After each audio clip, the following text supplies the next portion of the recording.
Hello and welcome to Zen Meditation Cafe, a podcast dedicated to bringing you a cup of Zen. This is your host, Cristiano.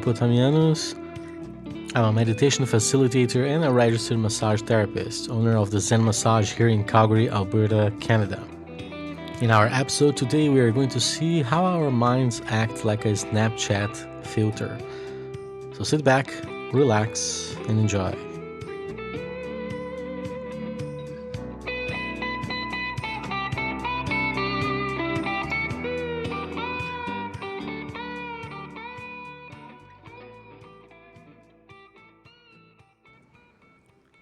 The title of our episode today is a little bit curious. What do I mean when I say that the mind acts like a Snapchat filter? Well, if you're familiar with that Snapchat app and the many filters that you can add to your camera, you can see somebody with boggly eyes or horns, or even put stars and different colors in the background. Anyway, there are many artistic overlays that you can add to your image, to the camera. So basically what it does, it takes the impartiality of the camera and adds dimensions, colors, so that image is not impartial anymore. It is now configured to look like what you want it to look like. And that has a lot to do with the way the mind operates. When we keep practicing dhyana, especially the way we practice in our previous episodes, when you simply allow existence to manifest itself the way it naturally does without interference, we start noticing that existence and reality are actually two different things. Existence is all-encompassing and impartial, whereas reality has to do with the way the mind perceives existence. So in order to illustrate that, let's use an example. Let's suppose that you and I go to the movie theater to watch any given movie. And then after 2 hours, we come out of the movie theater and you say, wow, what a movie. I loved everything about it. Like, the story was fantastic. I liked the action scenes. And I didn't even see those 2 hours pass. It was so entertaining. And I look at you and say, what? I hated the movie. I thought the acting was lame and the plot was dull, and I kind of felt that it was the 2 longest hours of my life. How many times have we experienced that? We like something and someone else doesn't, or vice versa. Someone else likes something so much and we are like, no, not really. So that goes to prove that we both experienced the same situation. We were sitting in a movie theater watching the same movie. However, our minds, the filter of our minds, connected with that in a different way. For you, the experience was pleasant, based on the mental marks that you carry, based on the mental frames in which you have been operating with.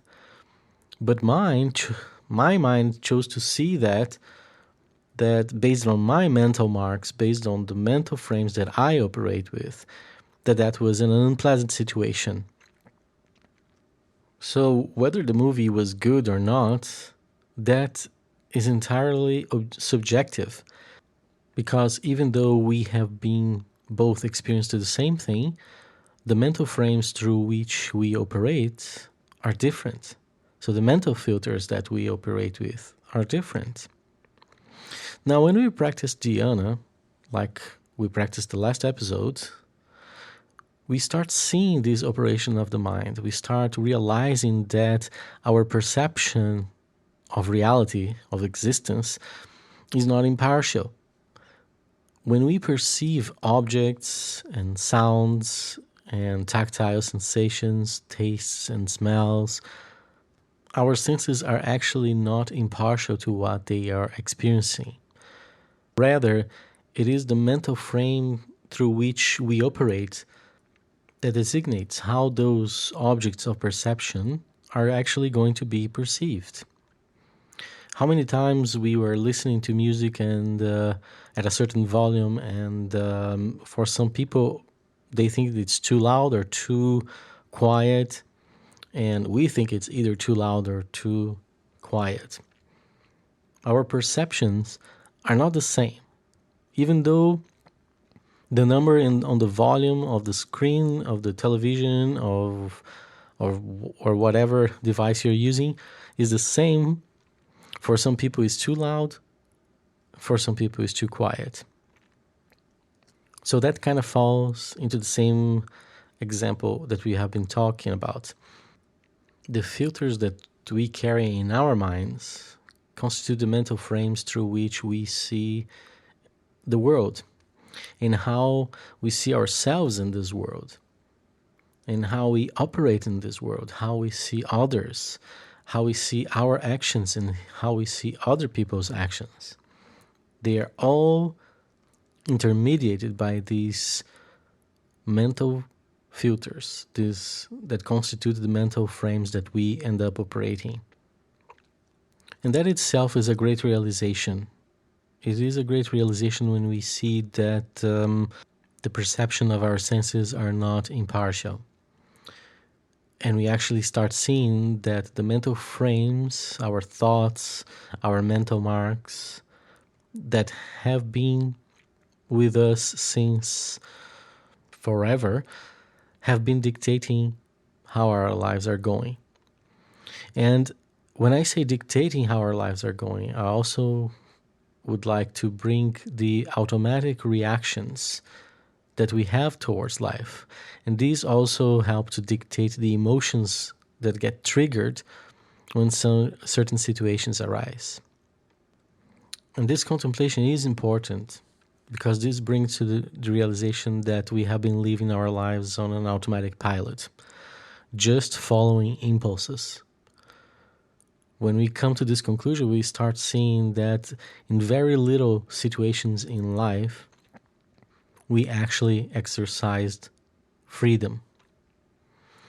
In most of the situations in our lives that we had to make choices that impact ourselves and others, we were not making choices out of freedom, but out of following the impulses from the mental frames through which we have been operating. So this realization itself is a great liberation, is a great first step towards getting out of these mental frames.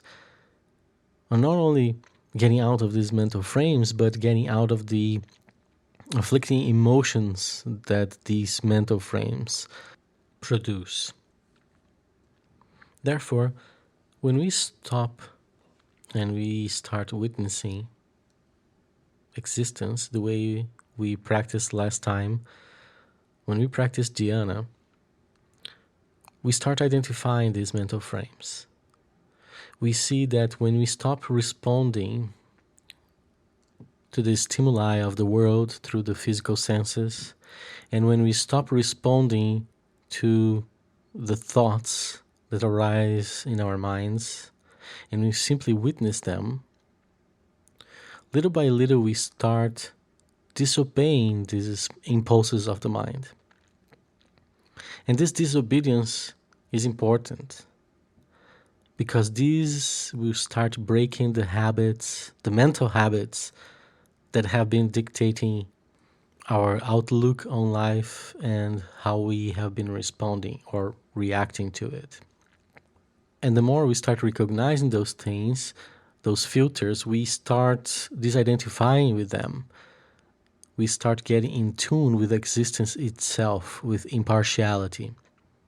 And when we tap into that synchrony with existence, all of a sudden we start seeing ourselves beyond the body and mind complex and the things that used to cause fear and threaten this body-mind complex. And immediately, a sense of security, of happiness and joy that is independent from causalities starts arising in us. Also, a sense of fearlessness and a sense of curiosity towards the unknown. So when we get to that point, inevitably we start asking ourselves, who am I? And this question in turns start opening different doors of perception within us, a broader doors of perception.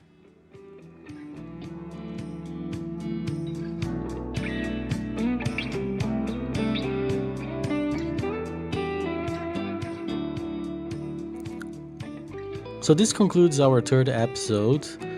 I hope you have enjoyed, and I hope these contemplations have aided your meditation.